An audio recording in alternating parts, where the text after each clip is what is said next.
Hello again, welcome to the Idiocracy Collective with me, your host, Vinny Dean. And today we're going to be going through the martial archetypes. Now, the martial archetypes usually consist of barbarians, fighters, monks, rangers, paladins, and rogues. I'm going to split them up into two sections. The reason being is this video is going to be for barbarians, fighters, and monks. And I'm going to separate the last three because Paladins, Rangers, and Rogues, they kind of have, firstly, access to innate spellcasting, so two of them, Paladins and Rangers. And Rogues, as much as they aren't usually frontline fighters, they're used a lot of the times as what we call skill monkeys, where they've got access to more abilities and expertise and things like that, which I will go into on the next video. But this one today is more about our kind of frontline combatants or skirmishers. So without further ado, let's go into it, shall we?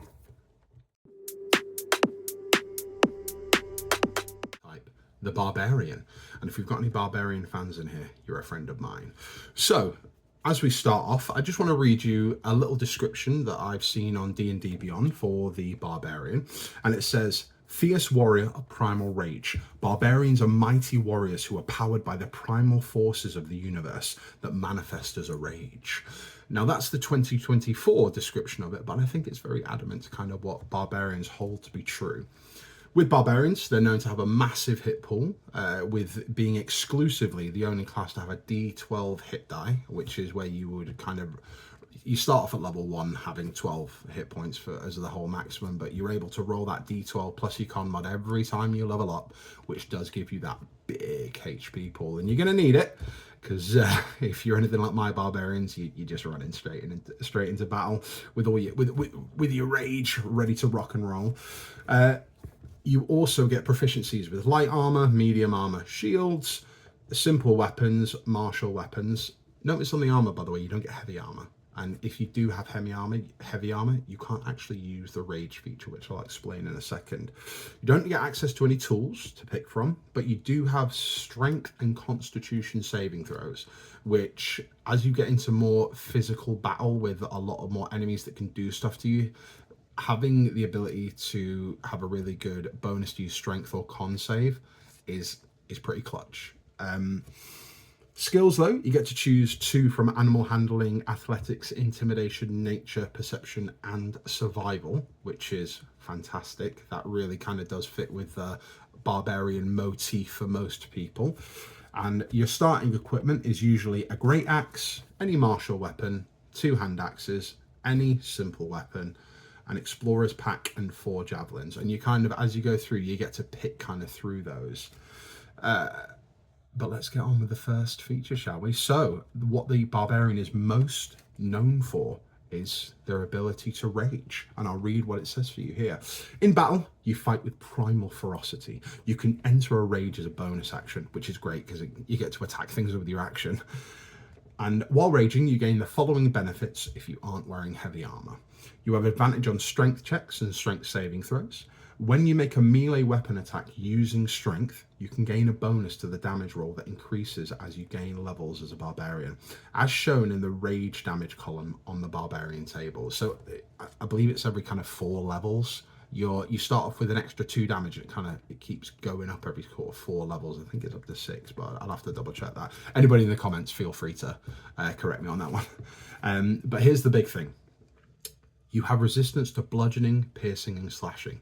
So anybody, unless they're using an elemental affinity that's attacking you, you kind of can just take hits all day long, which is always fun. You've got that feeling that even though you've been cut up by 4 or 5 different attacks, you're still standing strong, ready to strike back. It says here you are unable to cast spells, which does hurt the barbarian when it comes to multi-classing and things like that, if they want to do any kind of spells. But if you know what you're doing, you can kind of get around that a little bit. Not during combat or while you're raging, but do things beforehand. And your rage lasts for 1 minute. It ends early if you're knocked unconscious or if your turn ends and you haven't attacked a hostile creature since your last turn or taken damage since then. You can also end your rage on your turn as a bonus action. Yeah. Once you have raged the number of times shown on your barbarian level in the rages column of the barbarian table, you must finish a long rest before you can rage again. Yeah, so pretty simple. You get a certain amount of rages a day. If you go through them, you can't rage again. You've got to have a long rest. And if you're having a DM with 4 or 5 different battles before a long rest, it can be pretty costly. Now, the second feature at level 1 is unarmored defense. So if you want to run around with no armor on, this is the feature that allows you to do that. While you're not wearing any armor, your armor class equals 10 plus your dexterity modifier plus your constitution modifier, and you can use a shield and still gain this benefit. So if you want to kind of, not wear anything but have a shield, and that's based off your dexterity and constitution, probably going to have a high con, maybe an okay dex. You might be looking at like a +3 con, +2 dex. You might have a 15 AC. Getting that extra 2 with a shield, if you don't want to use big heavy weapons, is only a massive plus. And one of the reasons you might want an okay dexterity is because of this second feature at level 2, which is called danger sense. Now at second level, you get an uncanny sense of when things are nearby that aren't as they should be, giving you an edge when you dodge away from danger. You have advantage on dexterity saving throws against effects that you can see, such as traps and spells. To gain this benefit, you can't be blinded, deafened, or incapacitated, which kind of makes sense if you've got an ability based on the fact that you can see something about to happen and you can just react to it. If you're blind, it kind of doesn't make sense that you can use that ability. Here's the big juicy one for level 2 though, reckless attack. Starting at second level, you can throw aside all concern for defense to attack with fierce desperation. When you make your first attack on your turn, you can decide to attack recklessly. Doing so gives you advantage on melee weapon attack rolls using strength during this turn, but attack rolls against you have disadvantage until your next turn. Which I've done it before, where you've got 2 attacks at level 5. You're reckless attacking while you're surrounded by 4 or 5 different people. You're getting 2 attacks on them with advantage, but they get 6 or 7 attacks on you with advantage. So you've got to kind of figure out, is it worth it in the end? And obviously, always it is. Reckless attack, absolutely fantastic, great for farming crits and stuff like that. And a lot of people base the barbarian on a crit build, because when you get to much later levels, level 9, you get something called brutal critical, which increases the amount of damage a crit does. So reckless attack is pretty juicy. Now at third level, you get something called your primal path. Now you get features from your primal path, which is your third level subclass. Yeah, which kind of gives you this is where you're developing your barbarian into who you want them to be. Yeah, what you want them to signify, what you want them to be able to do, what features you want them to be able to, that you can have fun with. And you get features at 3rd, 6th level, 10th level, and 14th level. Yeah. Now, one of the archetypes is called Path of the Berserker, which is kind of a frenzied attacker. You get the ability to go into a frenzied rage, and you can do an extra attack. The only downside is at the end of your range, you get a rage, you get a level of exhaustion, which exhaustion isn't too bad, again, if you can manage it. But if you get 3 or 4 levels of exhaustion, the effects of exhaustion, if you get to 6 levels, by the way, you die, but they can really start to stack up. You've got the Path of the Totem Warrior, which is the damage sponge, and it's essentially you get a series of totems and animals that you can kind of pick features from. Most of the people at 3rd level will pick the bear totem, which essentially gives you resistance to not only slashing, bludgeoning, and piercing, but also a load of other affinity types other than psychic. Yeah, so you've basically got resistance to everything other than psychic, which is awesome. I've seen Totem Warrior Barbarians go up against 2 dragons and absolutely tank them. Amazing at the table. I'm thinking as a DM that I'm really going to give this guy some stress, and he's just rolling over. Talking of dragons, actually, the 3rd one is Path of the Giant Barbarian. Now, this is a thrown weapon specialist as you get to later levels, but its main feature at level 3 is you grow in size. So from a medium creature to a large creature. Now I've seen someone do this, and level 14 you go instead of from a medium to a large, you go from a medium to a huge. I've seen someone again in a one shot at level 15 pick a giant barbarian, go to a huge size, then someone cast enlarge reduce on them, which enlarged them again, And this person took a level, because it was a level 15 one shot, they took 1 level of rogue, and they got expertise on athletics checks, and this guy was grappling dragons. Yeah, and we knew what we were going to do. We were going to fight a dragon, so he was just like, yeah, why not? You know, and he's tying this dragon up, and again, being a part of that team, it was so fun. He's literally pinning it down where everybody's just stabbing it, as the DM's having a meltdown, trying to fluff through all his scraps of paper in front of him. It's all a wonderful time. You have also the Path of the Zealot, which is a barbarian that not only can give a massive amount of damage sort of straight away on the first strike, because it gets an ability where you get to add a d6 plus an extra d6 damage plus your barbarian level. Some of the features essentially allow you to become unkillable. Yeah, where unless you come out of rage, you can't be put down.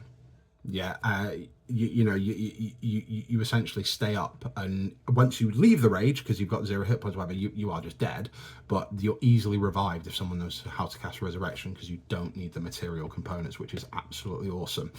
Now, if you're a bit of a gambler, which I used to be, but you've also got here the Path of the Wild Magic Barbarian, which is kind of a wild card, which is as you rage, you get to roll the dice, and there's a load of different random options that can happen as you're drawing the primal power of the elementals, and these crazy things are going on around you because you're essentially becoming one with the ether.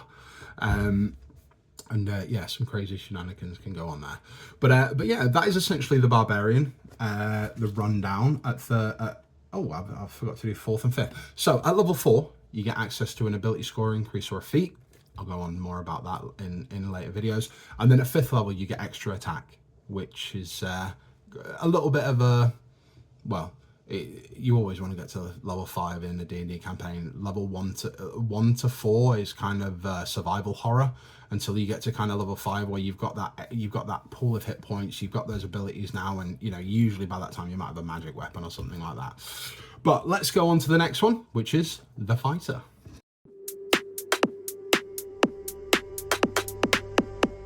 So for the second one, let's have a look at the fighter, my favorite subclass. The fighter itself, to give a little bit of a readout, says, master of all arms and armor, fighters all share unparalleled prowess with weapons and armor, and are well acquainted with death, both giving it out and defying it. So with level 1, actually, do you know what? I'll go through the class features. So unlike the barbarian, fighters only get a d10 hit die, which is still pretty good. The second highest hit die that you can have. They have a lovely little proficiency with all armor and shield, so you can do heavy armor with the fighter, which is always fantastic. And fighters themselves always enjoy a good AC, as well as other little nifty tricks. Their weapons, simple weapons, martial weapons. They don't get any tools either, but similar to the barbarian, they have strength and constitution saving throws, which is great. And the skills they get to choose from, you get to pick acrobatics, animal handling, athletics, history, insight, intimidation, perception, and survival.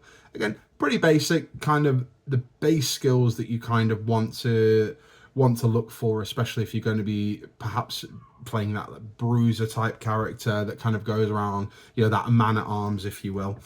Their equipment, though, they get a option of chainmail, leather, or longbow and 20 arrows. They get a martial weapon and a shield, or 2 martial weapons. They get a light crossbow and 20 bolts, or 2 hand axes. They get a Dungeoneer's pack or an Explorer's pack. And again, I've never exactly gone into a game thinking, oh my god, I need that Dungeoneer's pack. I think what I could do with it. I think they're like 25 gold, 30 gold to buy one if you randomly want to. And the games that I've played in, it's not exactly like it's breaking the bank if you can walk around with 10 Dungeoneer's packs and, just because you want one specific part of it or whatever to jerry-rig some kind of crazy shenanigans. Now, the big features when it comes to level 1 is you have a fighting style for the fighter. Now, the fighter itself, with the fighting style, you get to pick between various ones, like the archery fighting style, which gives you a better chance to hit if you are deciding to be a bit more of a dex-based than a strength-based character with fighters. You've got things like the defense fighting style, which just gives you, if you wear an armor, you gain a +1 to AC. You got dueling. If you go in sword and board, it just gives you a little bit of extra damage. You've got loads of other different fighting styles you can look at. One of my favorite ones is blind fighting, because I like to choose a lot of human variants. It allows me just to, if I'm in the dark, I can kind of see, I can attack the enemy without disadvantage, because you don't get dark vision if you're a human variant. That's it for the fighting styles. The second feature for level 1 is Second Wind. So let's have a little look at Second Wind. Second Wind is a pretty clutch feature in early levels. It kind of dies off a little bit at later levels due to the amount of healing that it does. And it says you have a limited well of stamina that you can draw on to protect yourself from harm. On your turn, you can use a bonus action to regain hit points equal to 1d10 plus your fighter level. Now, again, when you're level 4 or 5, that can be the difference between you going down and not in the turn. And again, it's a bonus action, so you can kind of, it's not like you have to exchange your action to kind of attack an enemy to do it or anything like that. So it is a nifty feature, and as you get to much later levels, you do get more uses of it. Personally, for me, I enjoy the 2024 rules where they kind of give you more uses of it straight away, and it's more stretched to a long rest than a short when you get it back. At level 2 though, you probably get the feature that is most known to the fighter, and that is Action Surge. Yeah. Now, starting at second level, you can push yourself beyond your normal limits for a moment. On your turn, you can take one additional action. You can use this feature once, and you must finish a short or long rest to use it again. You do get another a chance to, so you get 2 essentially at level 17. But Action Surge is an insane ability. A lot of people multi-class fighter with Wizard because it allows you to cast another spell, where you would have the rules of casting a spell as an action and a bonus action, where you can only cast one, or if you cast a spell as a bonus action, you only cast a cantrip and all that sort of stuff. Again, I will go on to spell casting on a later video, but it's an incredible ability. And fighters, they are known for the amount of attacks that they can give. At level 20, you can do 4 attacks. They are the only class within the game that essentially within their main action get more than 2 attacks, which again is incredible. You get a 3rd attack at 11 and a 4th at 20. And a lot of multi-classes I see that people will do, they'll take their fighter to 11th level and then move on to something else, or level 6 or what have you. But again, wonderful ability, being able to do 6 attacks in one turn, plus maybe an offhand attack with your bonus action. They really do stack up.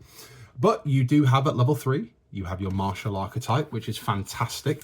With the fighters, one of my favorite martial archetype is the Battle Master, which kind of allows you to have a series of maneuvers, so that you get a list of, you get a 4 superiority dice, and you get 4 as you gain in levels, but you start off with 4, and you get to pick out of a load of different maneuvers that your character can do to augment their attacks, or augment the way that the things that they're doing in battle, or you can even get other characters to attack instead of yourself and things like that.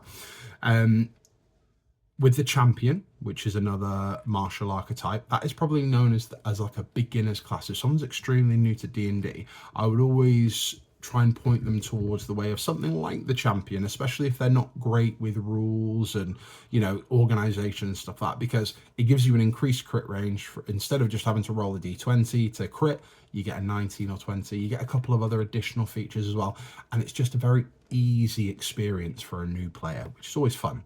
Now, we're getting onto more the spellcasting side of subclasses now, to the Eldritch Knight, which is kind of your 3rd caster, where they get a series of spell slots sort of throughout their career that kind of progress rather much slower than a lot of other classes, but they do get access to some really fun wizard spells, and you get access to things like shield. And fighters are kind of known for their AC and being able to kind of tank hits without taking damage. And most people do say that Eldritch Knights are just a fighter with the shield spell. You get Find Familiar and other stuff as well, but having the ability to cast shield as a fighter, when I played fighters before and I played an Eldritch Knight, because it lasts your whole turn, you can literally smash your AC up to 26, 27 if you've got like a +2 armor, a +1 shield and stuff like that. It's crazy, where you can just run into the fray and just, again, be that sentinel, that bulwark that people they're attacking you, they just can't hit you, which is always fun. Up next, if we've got any archers that enjoy being more on the back lines, that want to be a bit more dex based, we've got the Arcane Archer, which get a series of arrows that they can create, which have special effects like explosions and stuff like that.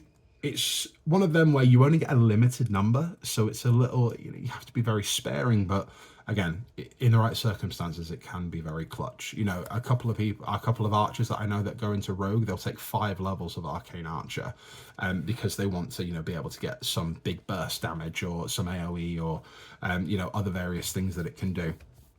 Up next, similar to the giant that I spoke about, we have the Rune Knight, which is kind of based on this idea that this individual is taking this lineage from the giants, where not only do you get to learn giant, you get to increase in size as a bonus action. You get to pick out of a series of runes that are based off the giant affinities that can do different things, like shackle an opponent or even redirect a spell onto another enemy that's maybe targeting you or someone else, and loads of other base features as well that kind of just augment your character, which is always fun.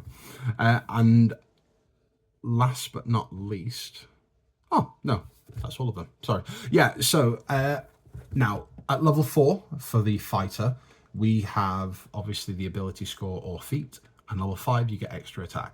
Now with the fighter itself, I always find it's an extremely great base sort of class to go off, especially because it kind of, for me, I enjoy the fact that it's kind of like a standalone class. A lot of people base it off their multi-classing. It's got so much variety of things that you can do, and it's kind of that knight archetype. When you obviously start getting to paladins and stuff like that, that's more the magical kind of oath side of things, but that kind of knight of the land that travels around, and it really speaks to me. But yeah, that is the fighter. Let's go for the next one.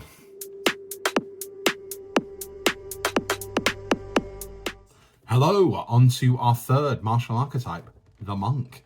So let's start us off with the monk and its lovely monastic features.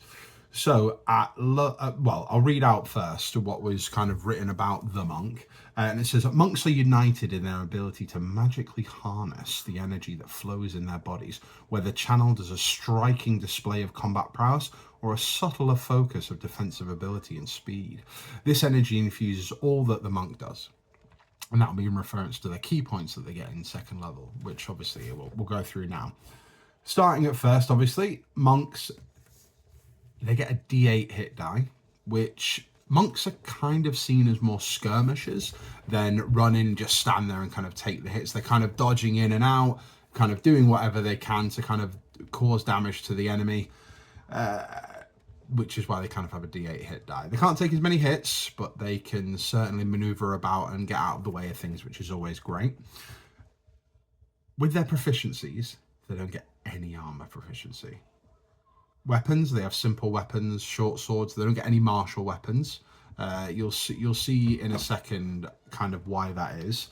Tools, though, they do get one type of artisan's tool or a musical instrument that they can play, which is always fun. A little bit of role play there, which is great. Saving throws, though, are strength and dexterity, and you get to choose from 2 skills, which are acrobatics, athletics, history, insight, religion, and stealth, which again, very basic box standard stuff that you can pick from. You'd associate a monk with knowing about religion or stealth or maybe insight, history, since their features often are based off their wisdom and kind of their dexterity and stuff like that. It's always good to have kind of like insight and things like that. Equipment. They can start with the following equipment, or obviously they can do gold buy if they want to. You can either get a short sword or a simple weapon. You get a Dungeoneer's pack or an Explorer pack, or 10 darts if it's something you want to be throwing around. You don't want to get in the fray too much, so you just want to throw a dart at them, which is always good. At level 1, they have their unarmored defense, which is a great little feature since they don't have any armor. Beginning at first level, while you are wearing no armor and not wielding a shield, your AC equals 10 plus your dexterity plus your wisdom modifier. So for things like stunning strike, which you get at 5th level, which it literally allows you to stun an enemy, and other features that you have as well, it's based off your wisdom modifier. Yeah, so it's kind of great, and all your attacks are going to be based off your dexterity unless you have a specific subclass. So it does have synergy, which is wonderful.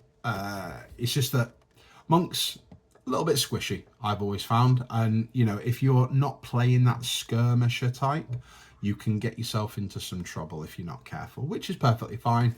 I wouldn't particularly recommend a monk to a newer player. Not gonna lie, this is the 2014 rules, by the way. The 2024 rules, the monks have had a bit of a buff. They've had a bit of a glow up.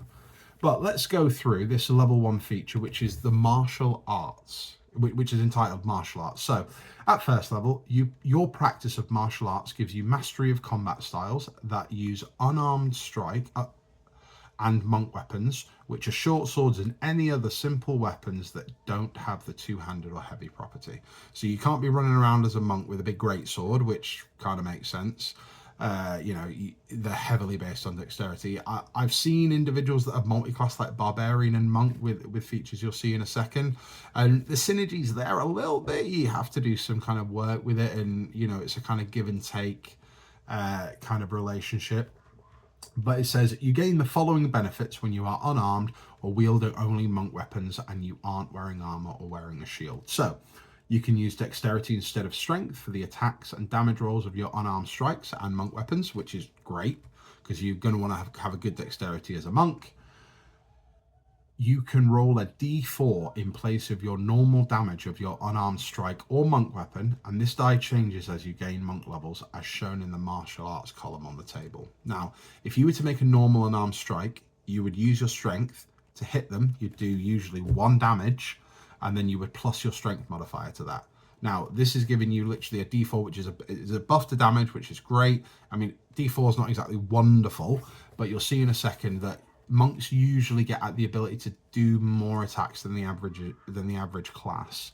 And it says when you use the attack action with an unarmed strike or a monk weapon on your turn, you can make 1 unarmed strike as a bonus action. For example, if you take the attack action and attack with a quarterstaff, you can make an unarmed strike as a bonus action, assuming you haven't already taken your bonus action this turn.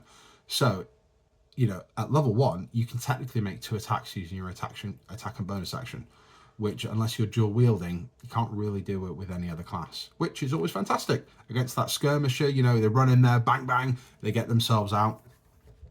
And it says, certain monasteries use specialized forms of monk weapons. For example, you might use a club that is 2 lengths of wood connected by a short chain, called the nunchuck, or a sickle with a shorter, straighter blade, called a kama. Whatever name you use for the monk weapon, you can use the game statistics provided for that weapon on the weapons page. So, it gives you a little bit of a role-playing option there. You can kind of, use a statistic for a weapon that you particularly want and basically make it whatever you want. You could be throwing paper aeroplanes at people and, just use the stats for a dart. So it gives you some real imagination fuel there. So here's the big feature for monks. Yeah, this kind of sets them apart from pretty much all the other martial classes, any other class really, and that is their key feature. Yeah, which is when they're talking about using that bodily energy, this is where it comes. This is how it's represented. Starting at 2nd level, your training allows you to harness the mystic energy of ki. Your access to this energy is represented by a number of ki points. Your monk level determines the number of points you have, as shown as the key points column on the monk table. You can spend these points to fuel various key features. You start knowing 3 such features: Flurry of Blows, which is great, Patient Defense, which is awesome, and Step of the Wind, which is pretty crazy.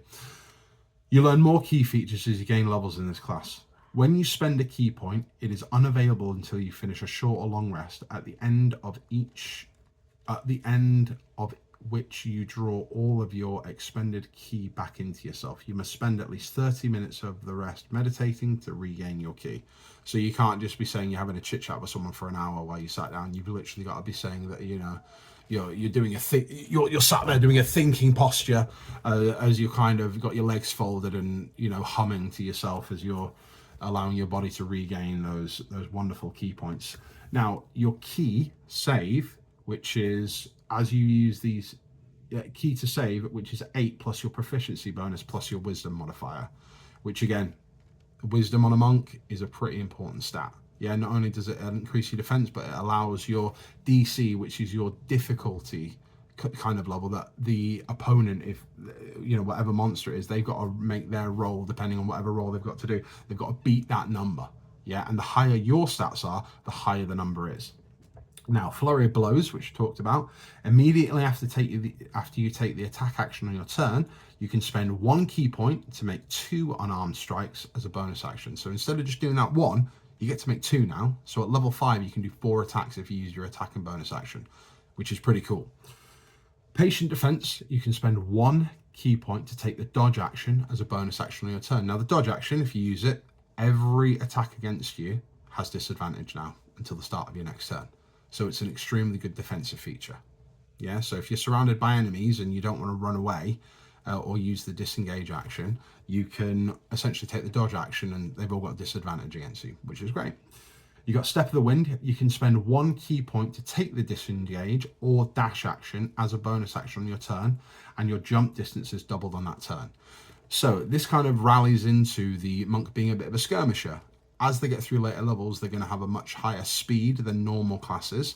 So that ability to kind of zip and zap around the battlefield is kind of very available to them, which is always wonderful. Now, at second level again, you've got unarmored movement. Starting at second level, your speed increases by 10. So the average speed is 30, so that'll be 40. So instead of that 6 5-foot squares that you're able to move, you're now able to move 8. And sometimes that can make the difference between you getting around an enemy to someone that you want to attack, or, you know, just physically being able to chase someone or stuff like that. When you get to higher levels, you get like 50 feet of movement, and being able to dash and then you, as an action and then a bonus action, you move 150 feet in one turn, which is 30 squares, which is insane. Very fun. And it says your speed increases by 10 feet while you're not wearing armor or wielding a shield. The bonus increases when you reach certain monk levels, as shown as the monk table. At 9th level, you gain the ability to move along vertical surfaces and across liquids on your turn without falling. So you can literally run on water and dash up walls, Naruto style. Yeah. And like, if anybody here is like into anime, the monk archetype is, you know, if you want to play a ninja from the Hidden Leaf Village, this is the class to go with. So you also have your monastic tradition, which is your 3rd level feature, which kind of goes into all the, you know, which not only are you a monk, what monastic tradition, what monastery are you from, what do they specialize in, what can they do? And some of the ones that I've picked out are kind of the Mercy Monk, which is kind of a pugilistic healer, a bit of a yin and yang, where they can use their key points not only to heal their allies, but to harm their enemies. They get a couple of other abilities as well.